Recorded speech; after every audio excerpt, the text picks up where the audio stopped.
Hola a todos y bienvenidos a esta nueva explicación. Hoy vamos a adentrarnos en la mente de alguien que no fue solo un pensador, sino, la verdad, un verdadero detective intelectual. Alguien que usando pura lógica resolvió uno de los mayores misterios filosóficos del mundo antiguo. Hablamos de Anaximandro de Mileto y su fascinante concepto, el Hypeiron. Prepárense para cambiar por completo la forma en que ven el origen del universo. Nuestra ruta para hoy es bastante clara. Primero veremos el contexto de Anaximandro, seguido de la búsqueda del Arjé y su crítica a Tales. Luego entraremos de lleno en el Hypeiron, la creación del cosmos, y cerraremos con el enorme salto que esto representó para la filosofía. ¡Arranquemos! Número 1. El contexto de Anaximandro. Para entender a Anaximandro tenemos que viajar en el tiempo al siglo VI a.C. Nació por ahí del año 610 y falleció hacia el 545. Pero lo realmente clave aquí es dónde estaba. La escuela de Mileto, en lo que hoy es Turquía. Ahí formaba parte de un círculo intelectual súper pionero junto a Tales y Anaxímenes. De hecho, la tradición nos dice que fue discípulo o tal vez compañero o sucesor del gran Tales. Y juntos estaban haciendo algo que literal nadie había hecho: dejar atrás los mitos y las explicaciones de los dioses para intentar comprender la naturaleza usando pura razón. Y ojo, Anaximandro no era de los que se quedaban sentados teorizando en abstracto para nada. Era un investigador súper práctico, un verdadero sabio multifacético. Se la pasaba mirando al cielo estudiando astronomía, registrando solsticios y equinoccios. Es más, se le atribuye haber introducido en Grecia el uso del gnomon, ese instrumento clásico que proyecta una sombra para observar los astros. Y como si fuera poco, trazó el primer mapa conocido de la Tierra habitada, incluyendo a Europa, Asia y Libia, y hasta armó una esfera celeste. O sea, era un científico con todas las letras, observando la naturaleza de forma metódica. Pasemos al punto número 2. La búsqueda del Arjé. Ahora, seguramente se preguntan, ¿qué es exactamente un Arjé? Bueno, en palabras simples, es el principio, el origen o el fundamento último de la realidad.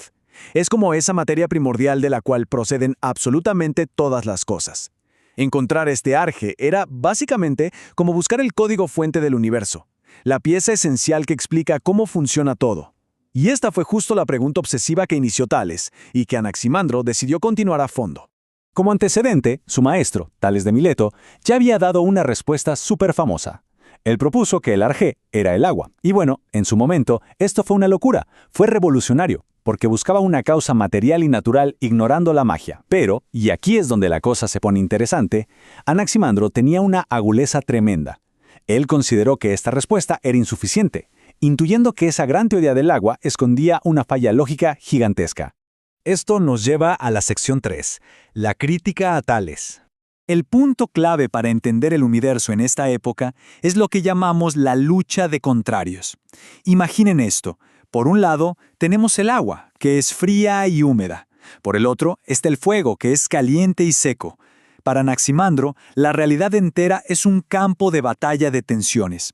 Los elementos opuestos chocan, se enfrentan y se limitan mutuamente. Y adivinen qué, eso es justo lo que genera el dinamismo y el movimiento de nuestra naturaleza.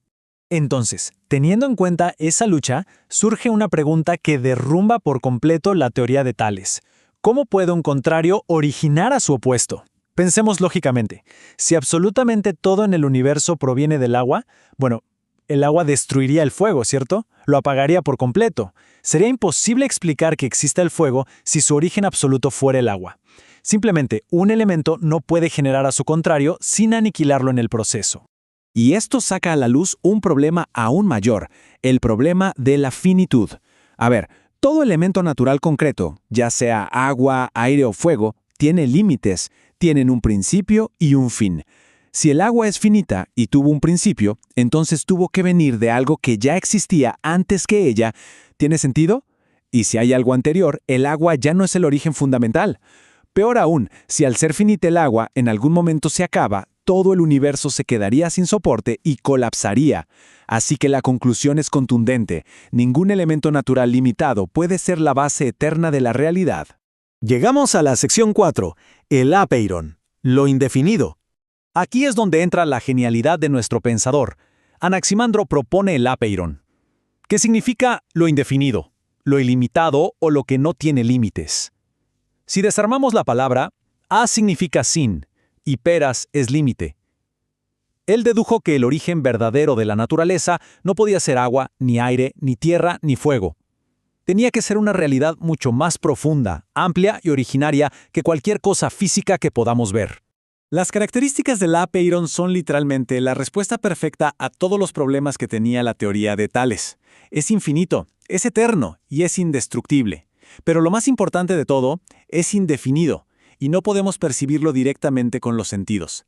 Al no tener una cualidad específica, digamos, al no ser ni frío ni caliente, ni húmedo ni seco, el apeiron no tiene ningún contrario al cual destruir. Es como una fuerza pura e invisible, de la que absolutamente todo puede surgir de manera equilibrada. Yo sé que esto suena súper abstracto, pero hay una analogía genial que lo aterriza perfecto. En una semilla está latente la planta. Piensen en esto. Cuando miramos una semillita, no vemos ni las hojas ni el tronco, ¿verdad? Pero sabemos que toda la planta está ahí adentro, escondida como una posibilidad.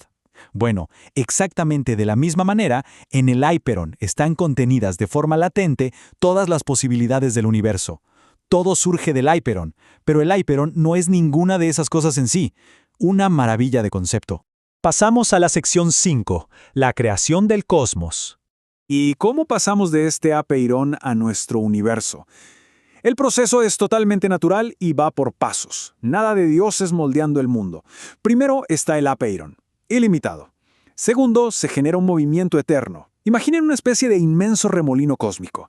Tercero, ese giro superpotente hace que empiece una separación de los contrarios que estaban ahí latentes. El calor se aparta del frío, lo seco de lo húmedo.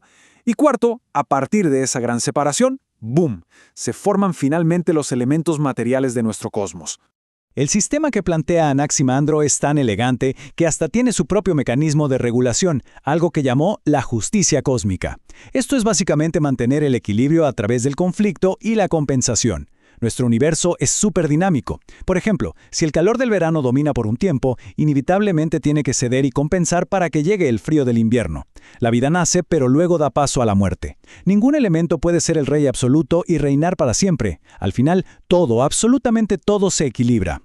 Y agárrense porque toda esta lógica lo llevó a una conclusión que nos vuela la cabeza. La idea de mundos innumerables. Es fascinante. Si el apeiron es eterno e inagotable, no tiene sentido que cree un solo mundo. Pueden nacer muchísimos mundos, cambiar y luego desaparecer, volviendo a ese mismo apeiron, mientras que este fondo ilimitado se queda ahí, intacto.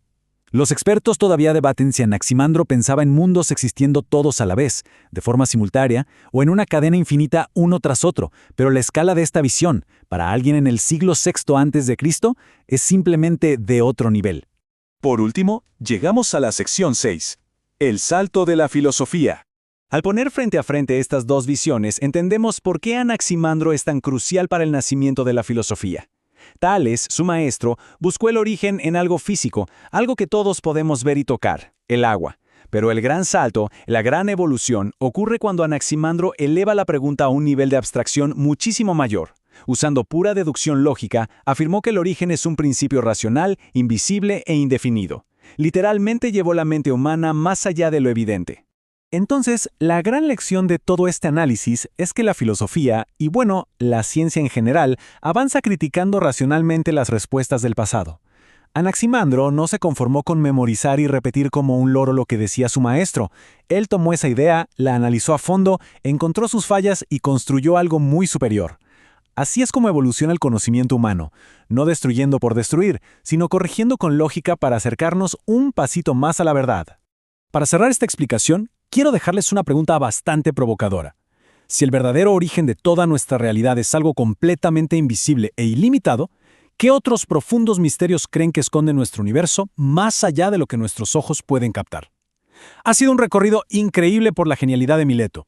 Mantengamos siempre viva esa curiosidad por mirar mucho más allá de la superficie. Hasta la próxima explicación.